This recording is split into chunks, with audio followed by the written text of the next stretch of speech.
ABC Listen. Podcasts, radio, news, music and more.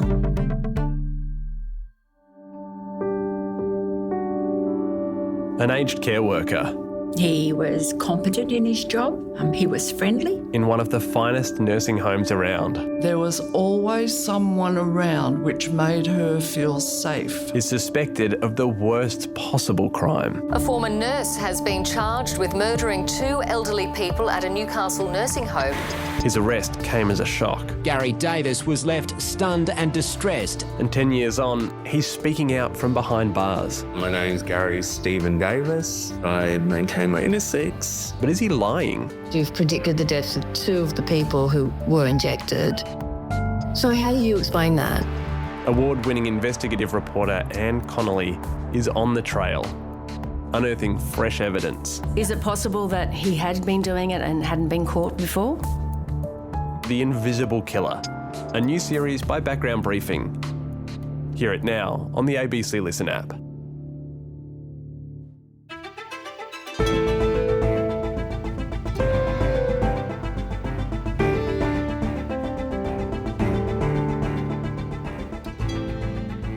At 4.1%, we have one of the lowest unemployment rates in the world. In theory, that means most people who want a job have a job. But for anyone looking to switch jobs or climb up the ladder, it's really hard.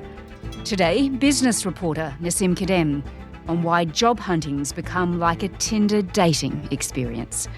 I'm Sam Hawley on Gadigal Land in Sydney. This is ABC News Daily.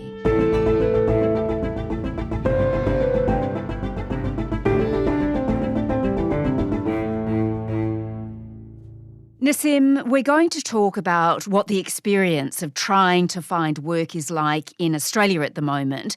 So let's first of all talk about the job market. What did the latest unemployment figures show us? It showed the number of unemployed people increased by 23,400 people, but the ABS says 44,000 jobs were added to the economy in January, driven by an increase in full-time employment. But this happened as more people decided to look for work or find work last month. So the participation rate rose to a new record high of 67.3%. The unemployment data rose to 4.1% in January. That comes as a record number of people hit the pavement in search of work. Show plenty of people are finding work, but even more are looking for a job. And it's mostly women on the job hunt as the cost of living crisis continues. If we didn't have the rise in participation rate, which is at a record high, the unemployment rate wouldn't have risen, which suggests that the labour market could be tighter than we thought. And all this drove the unemployment rate up from 4% in December to 4.1% in January. Economists say that a lot of people are feeling the financial pressure of cost of living crisis and they're looking to rejoin or go full-time, especially women who are often the second income earners. So, Nassim, there's a lot of figures there. So what does this actually mean for people who are looking for work? Is it easier or more difficult at this point? So while the numbers are still showing 44,000 jobs were added to the economy, this is happening in an environment where more people are looking for work. That's the participation rate I referred to earlier, which hit a record high. And it's that greater competition that's making it harder for some people to land work.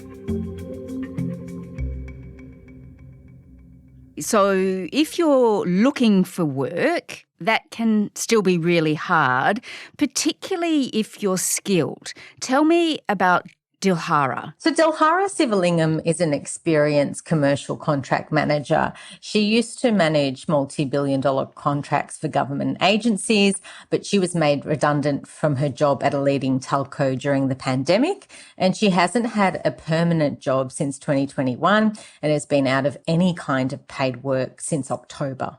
Going on 4 months, and over the last 3 years, I have worked for only 18 months.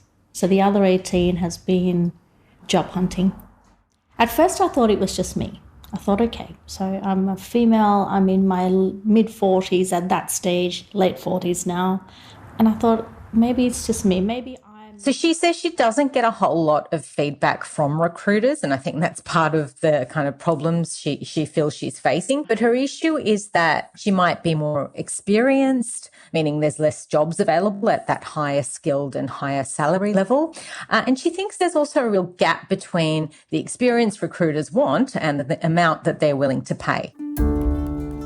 And the bulk of it is the disparity between the skills, experience and knowledge you bring with a 30-year career and the salary that they're unwilling to pay you, because they can employ someone lesser to do the same or similar type of work without the experience of how to manage a risk, because they haven't experienced the risk yet, but they can do it for less. And the turnover of staff as a result is much higher. And she says the whole process of applying for jobs, that's really challenging too, isn't it? That's right. Each application can take hours. She says she spends at least about 8 hours and sometimes more on each application she does. Often applications are handled via recruitment agencies, and she explains how sometimes it's a month before you even hear back. Then you might get shortlisted, then 2 to 3 interviews, which could take up to 6 weeks, then an internal approval process. So sometimes you're looking at a 3-month wait for a single job application, and sometimes she doesn't hear back at all. Last week, I got a response for a role that I applied for in January 2023. They sent me a response via email, and I wrote back to them and I said it was a really good thing that I wasn't starving for the last 18 months. Gosh, so sometimes she isn't even getting a rejection letter after submitting an application, let alone getting the job. Exactly. She doesn't hear back most of the time, and she says it's extremely frustrating, and she feels like her applications are barely being considered, partly because of the increased use of AI in recruitment now. So AI can be used to scan CVs for keywords, phrases and criteria, and she says it's become so automated that she feels like the process is like being on a dating app. I feel like I'm playing the Tinder of recruitment. And I feel like when I submit an application and cross my fingers and look at my laptop, I feel like on the other side of that laptop, someone's going swipe left, swipe left, swipe left, too expensive, too experienced, don't like her name. 2-page cover letter, we only have time to read 1. 4-page resume, we only want 2. How do you put 30 years of experience into 1 paragraph or 1 A4 page and address all the selection criteria? It's not possible. Wow. Okay, yes, things have changed dramatically, that's for sure. So AI is reading CVs instead of the actual employer. Is that pretty common, Nassim, that applicants don't hear back at all from recruiters? It's always been the case, but it seems to be becoming more common. I spoke with LinkedIn's Australian career expert, Kayla Dengate, and they did some research between November 27 and December 16 last year among 2,000 people looking for work. Their research found that 51% of Australians say they've been ghosted during their job search process. So ghosted is a term also from online dating, when you just never hear back from someone you've met. And Kayla says the LinkedIn data shows that job seekers are applying for an average of 7 jobs per week. So that's a full-time job on its own, just applying for these jobs. And as you can imagine, on the other side of the coin, hiring managers are telling us that they're completely overwhelmed, they're swamped with applications, and that a lot of those applications don't meet the basic skills required to do the job. So there's this mismatch where job seekers are applying for a huge amount of roles and hiring managers are completely swamped. And I think the result of this situation is ghosting. And they're also seeing more examples of mid-level to top-tier candidates who are more highly skilled facing pressure, with few jobs at that level being advertised.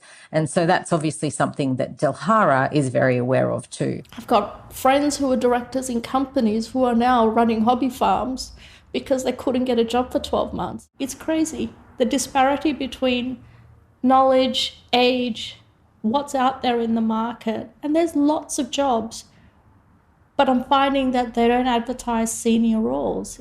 Leadership roles, only 30% of them, approximately 30%, I would say, get advertised. The other 70 is all about who you know, not what you know. So, Nassim, is this just an issue for people like Dilhara, who is really highly skilled? It can also be an issue for older workers, so people who've had a lot of experience or have been made redundant like she was, but a bit older than she is. So the Australian HR Institute carried out some research specifically looking at employing and retaining older workers.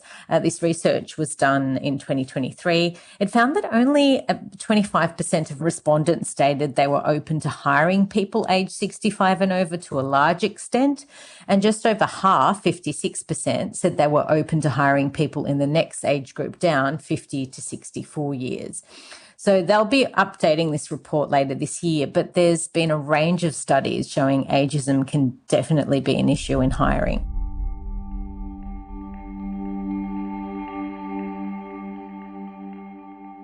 Gosh, yeah. And this is all financially, of course, really tough, Nassim, but it would really take a mental toll too. Dilhara's story is really heartbreaking. I mean, it's been so difficult. She's had to borrow money from her family. She says she's on the brink of not being able to afford her mortgage.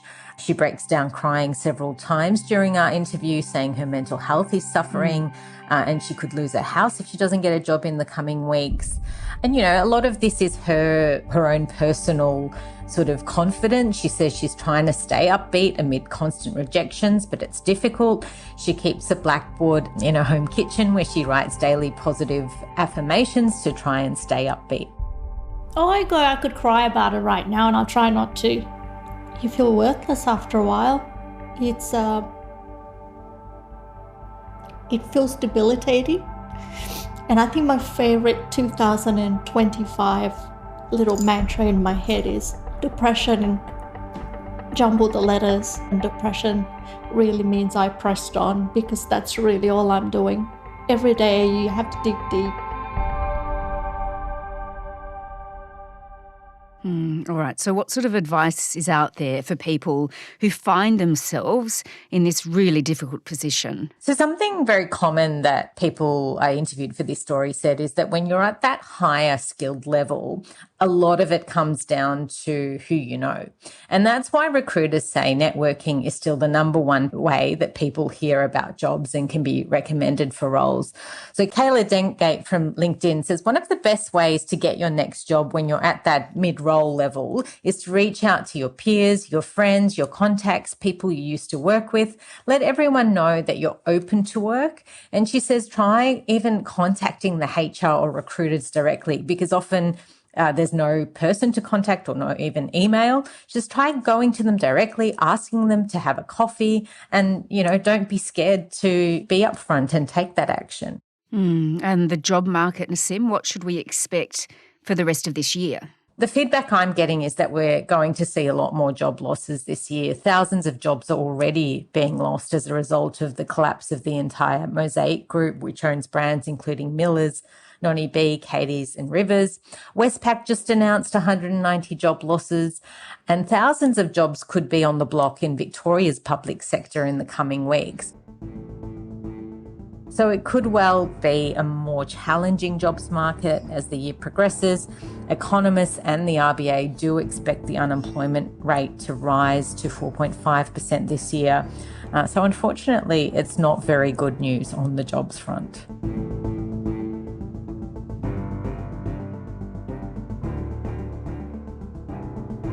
Nassim Khadem is a business reporter with the ABC. And join me on Monday for the start of our 5-part series explaining how we're all held hostage by housing. So many of us either can't get in, are in over our heads, or live in an economy weighed down by housing debt. Who's to blame and what can be done? That's Housing Hostages, starting Monday the 3rd of March. This episode was produced by Sydney Peed and Cara Jensen-McKinnon. Audio production by Sam Dunn. Our supervising producer is David Cody. I'm Sam Hawley. ABC News Daily will be back again tomorrow. Thanks for listening.